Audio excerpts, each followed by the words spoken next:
Bonjour et bienvenue dans cette nouvelle vidéo qui sera la critique de Le Garçon et le Héron, le nouveau film du studio Ghibli et de Hayao Miyazaki que j'ai eu la chance de voir en avant-première.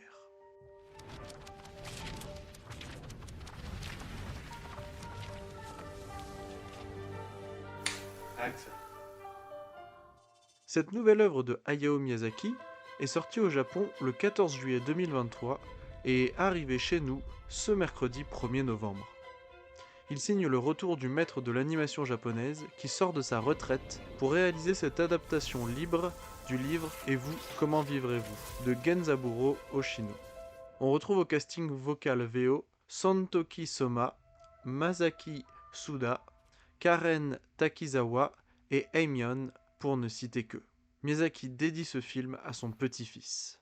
Le budget du film est de 30 millions de dollars, ce qui en fait le film d'animation japonaise le plus cher de tous les temps. Investissement qui sera récompensé, mais nous y reviendrons. S'agissant de film, dans cette œuvre nous suivons Maito, jeune homme dont la vie est bouleversée par la mort de sa mère et tout ce que cela implique. Déménagement, nouvelle vie et même nouvelle mère autoproclamée. Ainsi, son changement de lieu de vie va amener la rencontre avec un étrange héron qui va le mener dans un univers parallèle à la recherche de lui-même, de ce qui lui reste de sa famille et de ses ancêtres.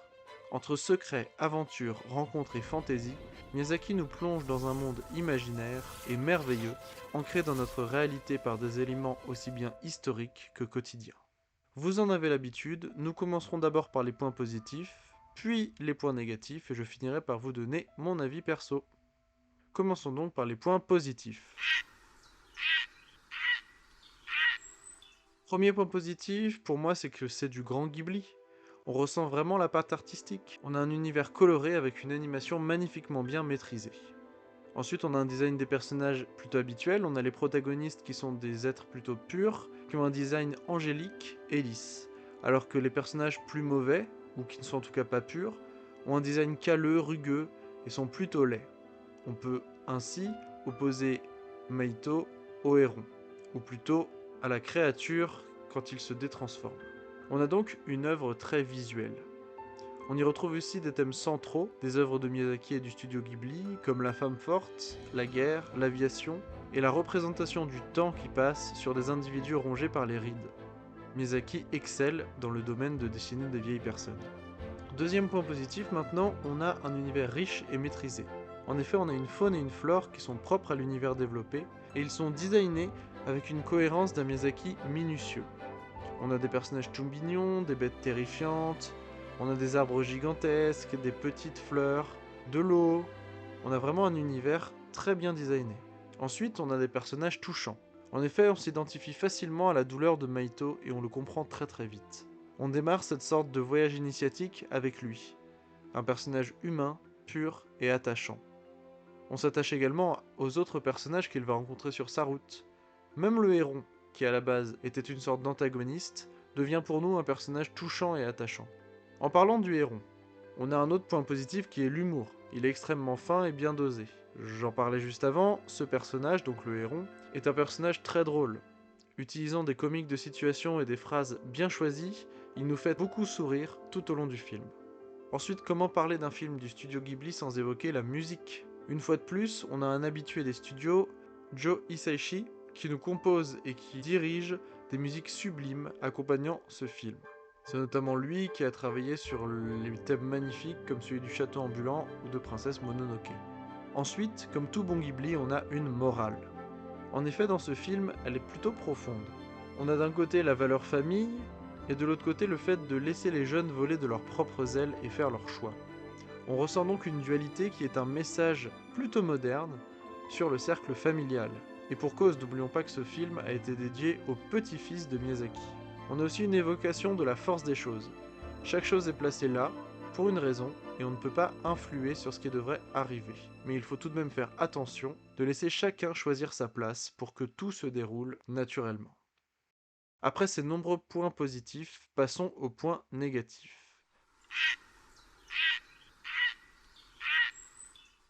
Il y en a peu, mais ils sont quand même présents.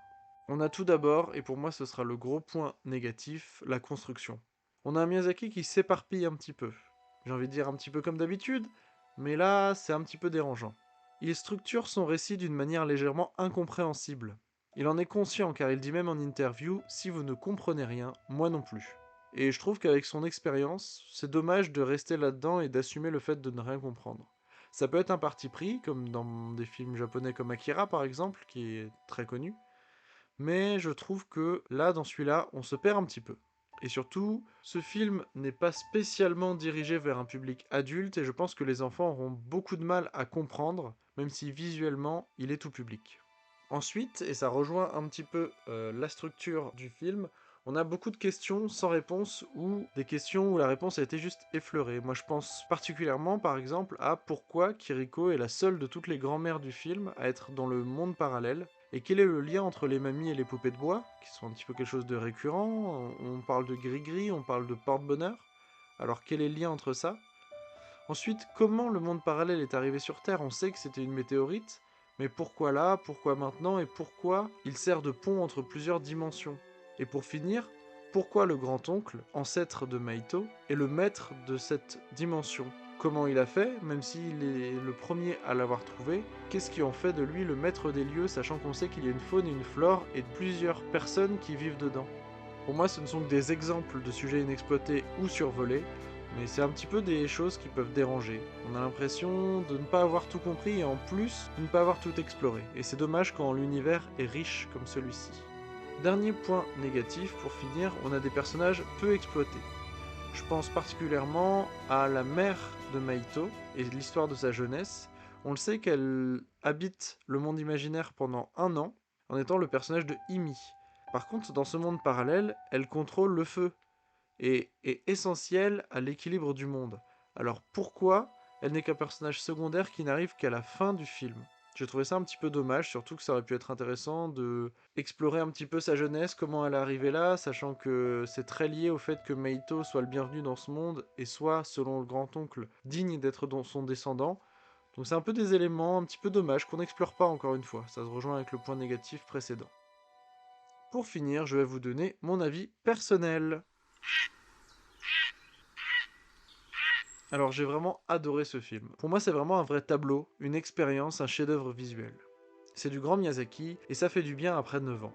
Alors, je dis 9 ans car depuis le film Souvenir de Marnie, en 2014, il y a eu La Tortue Rouge, qui est un projet plus annexe de Ghibli, ils ont financé, ils ont bossé un petit peu dessus, mais Miyazaki n'était pas présent, et ça en fait pas un projet principal. Et ensuite, on a Aya et la sorcière, une sorte d'horreur 3D, c'est comme ça que je l'appelle parce que vraiment je le trouve très mauvais, qui a été réalisé d'ailleurs par le fils de Miyazaki, et je trouve que ça n'avait pas du tout honneur à tout ce que son père a bâti. Donc, prenons juste depuis Souvenir de Marnie, après 9 ans, ce film valait vraiment le coup d'attendre. Le scénario m'a vraiment plu, j'ai trouvé vraiment intéressant et je suis vraiment rentré dedans, et les musiques étaient sublimes, normal quand on sait qui a travaillé dessus. J'ai vraiment adoré les personnages dans leur construction, leurs relations entre eux, et l'univers créé uniquement pour ce film. Le personnage du héron, je l'ai évoqué avec le côté humoristique, était vraiment génial. Et Maito, bien que très ressemblant à Sosuke dans Pogno sur la falaise, un autre film de Miyazaki qui est sorti en 2008, il m'a beaucoup touché et j'ai trouvé qu'il était bien écrit et rafraîchissant dans sa conception. Le début du film est un clair hommage au tombeau des Lucioles du co-créateur du Ghibli Takahata. C'était vraiment glaçant mais c'était très sympa de voir cette petite référence et ça permettait de rentrer tout de suite dans le vif du sujet surtout. La structure était effectivement un petit peu brouillon, comme je l'ai évoqué dans les points négatifs, coupant en plein milieu de l'intrigue pour lancer autre chose, avec des ruptures dans le rythme. Mais j'ai tout de même eu l'impression d'avoir compris l'essentiel, et malgré cette organisation, qui est propre à Miyazaki, il faut aimer, j'ai passé un bon moment. Les 2 heures de film passent hyper vite et c'est très plaisant. C'est vraiment une chance d'avoir pu le voir en avant-première au cinéma pour cette sortie événement. J'ai été dedans tout le long et j'ai passé un moment incroyable qui met la barre très haut pour l'animation en général, même si la qualité à la Miyazaki n'a plus besoin d'être justifiée. Pour moi, ça a été un grand moment de cinéma à ne vraiment pas louper. C'est donc pour ça que je lui attribue la note de 9,5 sur 10, ce qui en fait le film le mieux noté de toutes mes critiques. Peut-être que ce choix ne fera pas l'unanimité, même certainement que ce choix ne fera pas l'unanimité, car je sais que l'animation japonaise, bien que se développant en Europe ces dernières années, n'est vraiment pas au goût de tout le monde. J'ai pu le voir notamment au niveau des vues pour Lupin the Third the First, ce que je comprends, mais moi adorant l'animation japonaise, je mets un point d'honneur à en ajouter un petit peu sur ma chaîne YouTube. Alors pour terminer, s'agissant du futur. Alors les Ghibli sont des films uniques, pensés comme une œuvre en tant que telle, et ne sont pas pensés surtout pour avoir des suites. Donc il n'y aura rien à ce niveau-là, je peux vous l'assurer. S'agissant de Miyazaki et de son équipe et du studio Ghibli, pour moi, Miyazaki ne partira jamais en retraite. Pour moi, il mourra en réalisant des films car c'est ce qu'il aime faire. Et donc même si ce dernier est beaucoup moins efficace, en effet, il ne réalise actuellement que 1 minute d'animation par mois environ, contre 10 minutes il y a 10 ans. Et mine de rien, il est âgé de 82 ans, mais pour moi, il lui reste encore beaucoup de choses à nous raconter et il en a encore beaucoup en tête. Au niveau du film, en un week-end, Le Garçon et le Héron est devenu le Ghibli le plus rentable, amassant plus d'1 milliard de yens, ce qui nous fait environ 6 millions de dollars. Et donc il dépasse le château ambulant, qui était l'ancien détenteur de ce record. Donc pour moi, un film qui en un week-end, dans son pays d'origine, sans compter le reste du monde, rapporte un petit peu moins d'un tiers de son investissement initial, c'est un film qui va bien marcher à l'international, et ça ne présage que du bon. En France, tous les contacts des organisateurs de l'événement où j'étais présent ont annoncé que leur séance était complète, ce qui annonce vraiment du bon. Beaucoup de gens ont été refusés à l'entrée des cinémas partout en France, car tous les cinémas ont affiché complet. Le retour critique est également un carton qui pour moi est vraiment mérité. Le film est encensé au Japon depuis juillet dernier, et les premiers retours en France sont extrêmement positifs. Hâte de voir le prochain Ghibli dans sûrement une dizaine d'années.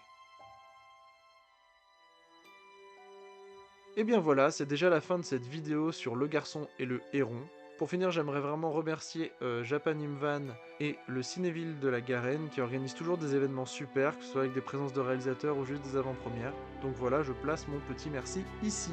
Si cette vidéo vous a plu, n'hésitez pas à vous abonner à la chaîne, à liker la vidéo donc, et à partager cette vidéo si l'envie vous en dit pour me donner de la force. N'hésitez pas aussi à me donner votre avis sur le film en commentaire. C'était Greg pour Popcorn Studios. Coupé!